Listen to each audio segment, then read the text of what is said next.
नमस्कार दोस्तों, scary story in Hindi में आप सबका स्वागत है। तो आज की कहानी के लिए आप सबको ज़्यादा देर ना करवाते हुए हम कहानी की तरफ बढ़ेंगे, लेकिन पहले आप सब लोग चैनल को सब्सक्राइब कर लीजिए और अगर कहानी अच्छी लगे तो प्लीज़ लाइक एंड कमेंट देना ना भूलिएगा और हो सके तो प्लीज़ ज़्यादा से ज़्यादा शेयर कर दीजिएगा। तो आज की कहानी मनोज जी की है, जिन्होंने बताया कि उनके रिलेटिव में शादी थी और अपनी फैमिली के साथ वो उस शादी में जा रहे थे अपने शहर से दूसरे शहर, मतलब यूपी से वो दिल्ली की तरफ जा रहे थे। तो उनकी फैमिली में उनकी वाइफ, उनके 2 बच्चे और उनकी माँ थी। तो अपनी गाड़ी से ही वो जा रहे थे बाय रोड। तो वो घर से निकले और रात का वही 8 बज गया था। 8 बजे वो निकले क्योंकि उनको सुबह पहुंचना था। सोचा कि मतलब रात तक पहुंच जाएंगे और सुबह काम है उनका, उसके बाद फिर वहां से निकल लेंगे। अच्छा, वहां से वो निकलते हैं 8 बजे और निकलने के बाद मतलब अपने शहर से थोड़ा बाहर जब निकलते हैं तो बच्चे बोलते हैं कि पापा भूख लगी है। तो वो सोचते हैं कोई अच्छा सा ढाबा दिखेगा, वहीं पे गाड़ी रोक देंगे।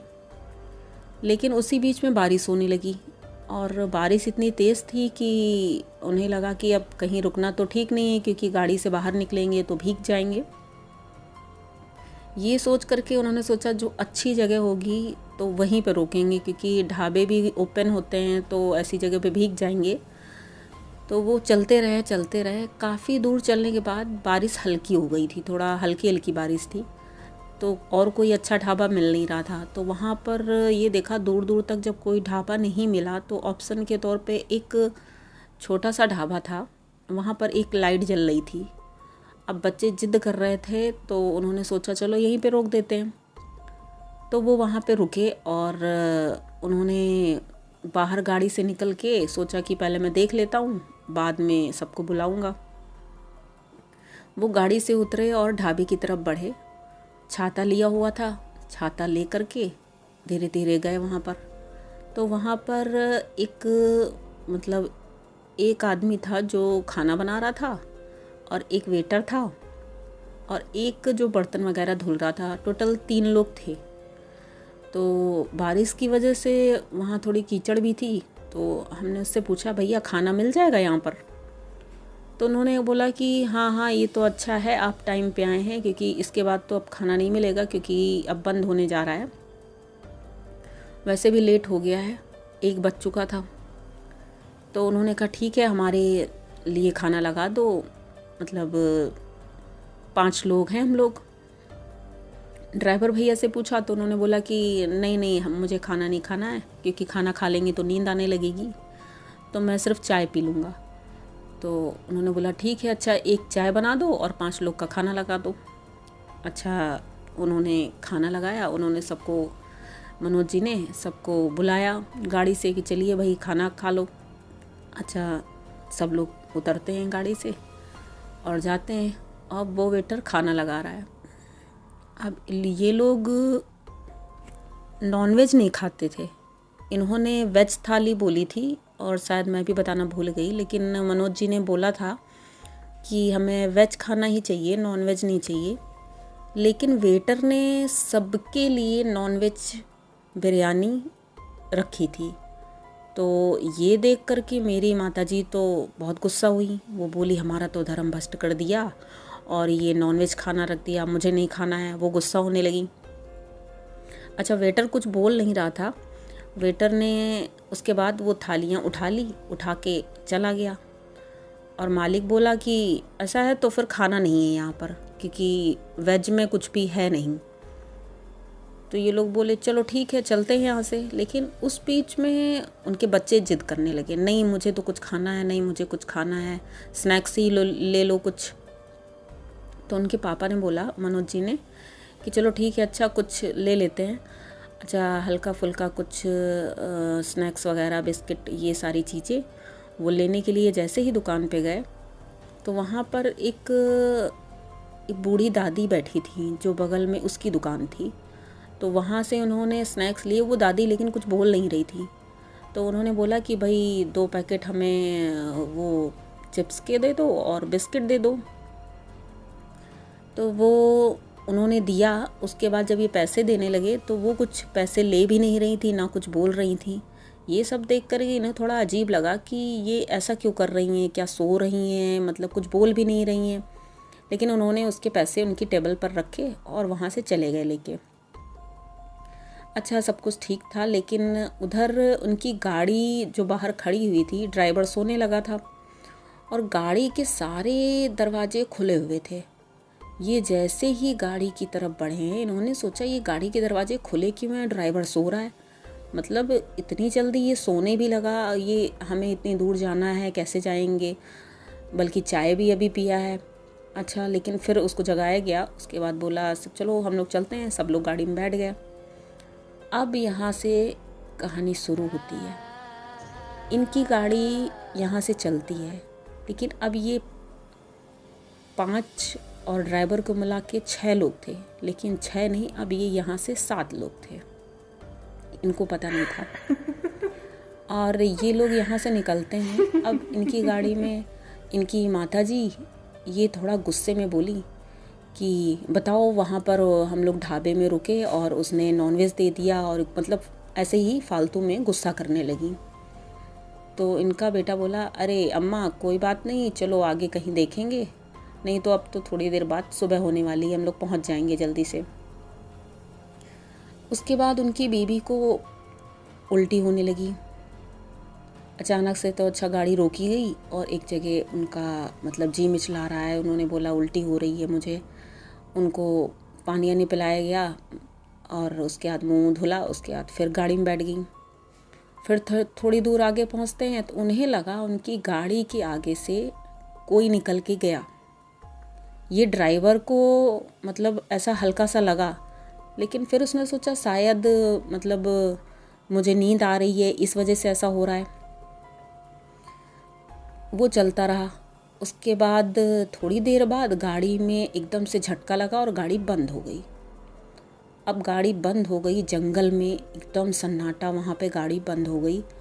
तो सब लोग परेशान हुए कि अगर यहाँ गाड़ी बंद हो जाती है तो दूर दूर तक कुछ भी नहीं है जिससे कि गाड़ी सही हो जाए। ये लोग बहुत परेशान हुए। लेकिन इनके पास एक मतलब वो थी कि भगवान जी की एक मूर्ति रखी थी गाड़ी में, हनुमान जी की। तो ड्राइवर ने हनुमान जी की मूर्ति को प्रणाम किया और बोला, भगवान जी हमें मंजिल तक पहुंचा दो, क्योंकि रात बहुत हो चुकी है, हमें डर लग रहा है, अब आप ही पार लगाओ। इसके बाद जैसे ही उसने गाड़ी स्टार्ट की, गाड़ी स्टार्ट हो गई। अब इस बात से ड्राइवर को अंदाज़ा हो गया कि शायद कुछ ना कुछ तो है। वो ड्राइवर थोड़ा बुजुर्ग थे, तो उन्हें कुछ गाड़ी चलाते हैं तो ये सब चीज़ों का नॉलेज रहता है रोड का। तो उसके बाद उन्होंने बोला कि ऐसा है, अब कोई उतरेगा नहीं, अब सीधे हम लोग दिल्ली में ही उतरेंगे। अच्छा, सब लोग बैठे रहे, गाड़ी चलती रही और वही 3:30 बजे रात को ये लोग दिल्ली पहुंच जाते हैं। और दिल्ली पहुंचने के बाद वो वहाँ फंक्शन अटेंड करते हैं, लड़की की शादी थी, तो वो सब अटेंड करने के बाद और दूसरे दिन क्या, उस दिन तो शादी ही थी, दूसरे दिन फिर सुबह, मतलब सुबह भी वो नहीं निकल पाए, उन्होंने रोक लिया कि अरे रुक जाओ। फिर दूसरे दिन भी शाम ही हो गई वहाँ से निकलने में, 6 बज गया वहाँ से निकलते। अच्छा, इन लोगों ने खाना वाना पैक किया और वहाँ से निकले कि रास्ते में खा लेंगे, क्योंकि लास्ट टाइम बहुत प्रॉब्लम हुई थी। जैसे ही वो खाना वाना रखा, उन्होंने बाय बोला और वहाँ से निकले। 10-11 बजे के आसपास मतलब बच्चों ने बोला कि पापा भूख लगी है। तो उनकी मम्मी ने बोला, हाँ बेटा, वो आंटी ने खाना रखा है, अभी मैं निकालती हूँ, सब लोग खाना खा लो। तो एक जगह गाड़ी रोक करके मतलब खाना निकाला, और जैसे ही खाना निकाला इतनी बुरी बदबू उसमें आ रही थी कि मतलब जैसे कि वो सालों से सड़ा हुआ खाना था। ये देख करके उनकी दादी बोली, अरे फेंको उसको, इतनी बुरी बदबू आ रही है, ये खाना कौन खाएगा। अच्छा ये खाना फिर फेंक दिया वहीं पर। अब बच्चों को तो भूख लगी थी, तो इन्होंने सोचा अब क्या खिलाएं, वैसे भी 11 बज चुका था। धीरे धीरे वो वहाँ से चलते रहे, बारिश फिर स्टार्ट हो गई और बारिश हो ही रही थी बहुत तेज। ये लोग वो रोड पूरी निकलते जा रहे थे, लेकिन इनको वो ढाबा नहीं मिल रहा था। ये सोच रहे थे कोई ढाबा मिल जाए, लेकिन एग्जैक्ट जब उसी जगह पहुँचे ये, इन्होंने देखा कि उस जगह तो कल एक ढाबा था, लेकिन यहाँ पर कोई ढाबा नहीं है। तो किसी से सोचा कि पूछ लेता हूँ यहाँ आसपास कोई ढाबा है। तो वहीं पे एक बूढ़े बाबा जी जा रहे थे, उन गाड़ी रोकी और उनसे पूछा कि भाई दादाजी, यहाँ पर एक ढाबा हुआ करता था, कल या 1-2 दिन पहले मैं इधर से गुजरा था, तो उसी में हमने मतलब खाना ऑर्डर किया था। तो उन्होंने बोला नहीं बेटा, यहाँ पे तो ऐसा कोई ढाबा है नहीं और कभी था भी नहीं। तो उन्होंने बोला फिर मैंने परसों खाना कहाँ खाया था? तो उन्होंने बोला नहीं, और आपने कहीं और खाया होगा। बोले नहीं नहीं, यहीं पे था, ये पेड़ भी देखो यहीं पे लगा हुआ है और ये पेड़ इसी जगह था जहाँ पे ढाबा था, और यहाँ पर एक बूढ़ी दादी की दुकान भी थी जहाँ से मैंने स्नैक्स लिए थे, बिस्किट और चिप्स वगैरह लिए थे। अब वो बूढ़े दादाजी इनको देखे जा रहे हैं ऊपर से नीचे तक, और इनकी गाड़ी के पीछे वो बूढ़े दादाजी देख रहे हैं कि कोई खड़ा है, ब्लैक शैडो सी। इन लोगों को नहीं दिख रही है, लेकिन वो दादाजी को दिख रही है और वो हंस रही है बहुत तेज तेज से। दादाजी उसकी तरफ देखते हैं और इससे बोलते हैं बेटा ऐसा है, यहाँ कोई ढाबा नहीं है और हो सके तो तुम लोग यहाँ से जल्दी से निकल जाओ। तो वो बोले क्यों, ऐसा क्या है यहाँ पे? उन्होंने बोले नहीं नहीं ऐसा कुछ नहीं है। और उनके पास एक वो कलावा था, वो मतलब पूजा वूजा करते थे बहुत, तो उन्होंने कलावा निकाला अपने झोले से और उसके हाथ में बांधने का सोचा और फिर बोला कि ऐसा है, ये कलावा ले लो और अपनी फैमिली के जितने मेंबर हैं और ड्राइवर हैं सबको बांध दो, तो ये तुम लोगों की रक्षा करेंगे और तुम लोग यहाँ से अब जाओ। अच्छा जल्दी। मनोज जी ने कहा ये क्या अजीब सी बात है, ये मतलब कलावा बांध दो और ऐसा क्या है, ऐसा तो कुछ भी नहीं है, फालतू की बात कर रहे हैं। तो वो दादाजी बोले नहीं नहीं बेटा, ये बहुत ज़रूरी है, ये लेके आप बांध दो सबको। अच्छा मनोज जी ने ले लिया कि भाई बड़े बुजुर्ग हैं, उन्होंने कहा है तो सुन लेते हैं। उनकी अम्मा ने भी बोला कि अरे भाई जब वो कह रहे हैं तो ले लो। तो अच्छा उन्होंने ले लिया और वहाँ से चले, उन्होंने सबको धागा खैर बांध दिया। तो इस वजह से वो सेफ़ थे। उसके बाद काफ़ी आगे चलने के बाद बच्चे तो बच्चे होते हैं, वो जिद करने पड़े, मुझे भूख लगी है, मुझे भूख लगी है। तो अब इन्होंने सोचा कि एक जगह एक घर जैसा कुछ दिख रहा था दूर से, इन्होंने सोचा वहाँ रोकता हूँ। तो वो गाड़ी उन्होंने वहाँ रोकी और रोकने के बाद उन्हें पता चला शायद इस जगह एक छोटी सी कोई दुकान है। तो जब रोकी तो वहाँ मतलब बारिश रुक चुकी थी, लेकिन ये बाहर खड़े हुए थे, दादाजी से बात कर रहे थे, तब भीग चुके थे। तो वहाँ एक नल लगा हुआ था, मतलब जैसे बाहर नल लगा रहता है बाहर, वैसे लगा हुआ था, सरकारी नल जैसे होते हैं हैंडपम्प टाइप, वो लगा हुआ था। मैंने सोचा लाओ इसी में फ्रेश हो जाता हूँ, हाथ मुंह धुल लेता हूँ तो थोड़ा फ्रेश लगेगा, नींद भी नहीं आएगी। ड्राइवर को भी बोला उन्होंने कि चलो इसमें हाथ मुंह धुल लो, नींद नहीं आएगी। तो जैसे ही हाथ मुंह धुला तो मनोज जी के हाथ से वो कलावा खुल गया। उनको पता भी नहीं चला कि ये कलावा खुल गया है। और खुलने के बाद सब लोग अच्छा वहाँ से उन्होंने स्नैक्स खरीदे, उसके बाद बच्चों को दे के गाड़ी में बैठ गए। अब गाड़ी वहाँ से निकलती है और मतलब बारिश इतनी तेज़ हो जाती है कि इनको कुछ समझ ही नहीं आता, और मेन रोड से कब ये दूसरी रोड पे पहुँच गए, मतलब रास्ता भूल गए कि मतलब एक बहुत बड़ा जंगल था। उनको पता नहीं था मेन रोड से ये उस जंगल की ओर मुड़ जाते हैं, और वो जंगल इतना घना जंगल था, उनको मतलब वो चलते जा रहे हैं, उनको पता ही नहीं चल रहा है, रास्ता ख़त्म ही नहीं हो रहा है। लाइट भी नहीं है कि जैसे रोड में रोड लाइट होती है, कोई लाइट भी नहीं मिली, ना कोई ढाबा मिला, ना कोई मिला। वो वहाँ चलते जा रहे हैं और बहुत दूर चल करके उनकी गाड़ी वहीं बंद हो जाती है। अब जब बंद हो जाती है तो वहीं पास में एक झोपड़ी थी, तो उन्होंने देखा कि ये झोपड़ी में कोई है, तो एक औरत वहाँ बाहर दिख रही थी।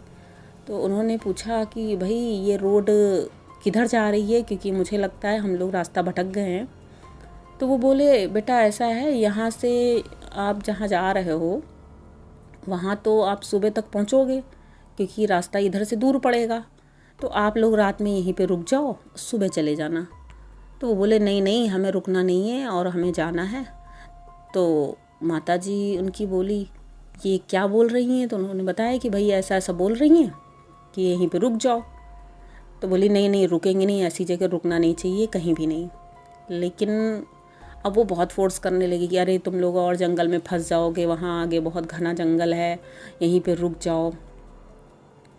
तो अच्छा मनोज जी बोले कि अरे चलो मम्मी यहीं पे रुक जाते हैं, सुबह चलेंगे हम लोग। अच्छा, सबको उतारते हैं गाड़ी से और सब लोग उसकी झोपड़ी में चले जाते हैं। छोटी सी झोपड़ी थी और वहीं पे अपना ये लोग बैठते हैं, तखत पड़ा रहता है, बिस्तर लगे रहते हैं और ये झोपड़ी के बाहर बैठी रहती है जो बुढ़ी औरत थी। अंदर जाते ही ये झोपड़ी का दरवाज़ा बंद हो जाता है। अब आप ये सोचो कि झोपड़ी का दरवाज़ा बंद हो गया। अब ये लोग परेशान, क्योंकि अंदर घुटन भी हो रही थी, झोपड़ी थी वो। अब ये दरवाज़ा खटका रहे हैं, सब लोग खटका रहे हैं, लेकिन मतलब कोई दरवाज़ा खोलने वाला नहीं और जंगल में कोई सुन भी नहीं रहा है। सब लोग इतना परेशान कि मतलब पूछो नहीं। लेकिन वो जो ड्राइवर था इनका, वो बाहर गया था वॉशरूम, उसे टॉयलेट जाना था, तो वो बाहर रह गया था। अच्छा, तो इन लोगों ने मतलब ध्यान भी नहीं दिया कि ड्राइवर अंकल वो बाहर ही रह गए और ड्राइवर हनुमान जी का भक्त था। ये लोग इन्होंने मतलब ध्यान नहीं दिया कि वो जो बूढ़ी औरत बैठी थी वो क्या बोल रही है, क्या कर रही है। इन्होंने कुछ ध्यान नहीं दिया। इन्होंने सोचा बारिश हो रही तो उससे बचने के लिए हम झोपड़ी के अंदर बैठ जाते हैं। लेकिन वो जो ड्राइवर अंकल थे उन्होंने ध्यान दिया। वो बूढ़ी औरत के पैर उल्टे थे और वो जिस तरह से बैठी थी उसके हाथ इतने लंबे जो कि घुटने से नीचे तक जा रहा था। ये ड्राइवर ने देखा और वो बूढ़ी औरत वो झोपड़ी के चक्कर काट रही थी। अच्छा, ये दूर से देख रहे थे पेड़ के पास से, और ये देख करके बस ये वहाँ से निकले हैं और हनुमान चालीसा पढ़ते हुए झोपड़ी की तरफ बढ़ते हैं और झोपड़ी के पास जा कर के बहुत तेज़ी से हनुमान चालीसा पढ़ते हैं और हनुमान जी का नाम लेते हैं। फिर झोपड़ी का दरवाज़ा खोलते हैं और सबको बाहर निकालते हैं। सभी से बोलते हैं सब लोग भगवान जी का नाम लो और जल्दी से चलो, गाड़ी में बैठो। जब ये हनुमान चालीसा इनकी पूरी होती है तब तक ये लोग, आप मानोगे नहीं, ये लोग जंगल से कब बाहर आ गए इनको खुद पता नहीं चला और मेन रोड से आकर के अपने घर मतलब अपने शहर पहुंच चुके थे। इनको पता चला कि हम अपने शहर पहुंच गए हैं और रात का समय था, वही 3 बज रहा था। ये लोग इतना खुश, मनोज जी भी ठीक हो गए थे, भले ही वो कलावा नहीं पहने थे, लेकिन हनुमान जी का नाम लेते लेते और उन्होंने अपनी गाड़ी में हनुमान जी का कीर्तन भी लगा दिया था। वो भजन वो चल रहा था हनुमान जी का, जिस वजह से इनको उनकी कृपा से कुछ हुआ नहीं और वो लोग अपने शहर सकुशल वापस आ गए। तो मनोज जी के साथ ये घटना हुई तो आप लोगों को लग रहा होगा ये सब झूठ है, लेकिन जिसके साथ होता है उसी को पता होता है। तो आप लोग अगर ये कहानी अच्छी लगे तो प्लीज़ चैनल को सब्सक्राइब कर लीजिएगा और लाइक एंड कमेंट देना ना भूलिएगा। और अब मिलते हैं अगली कहानी में। नमस्कार, थैंक यू।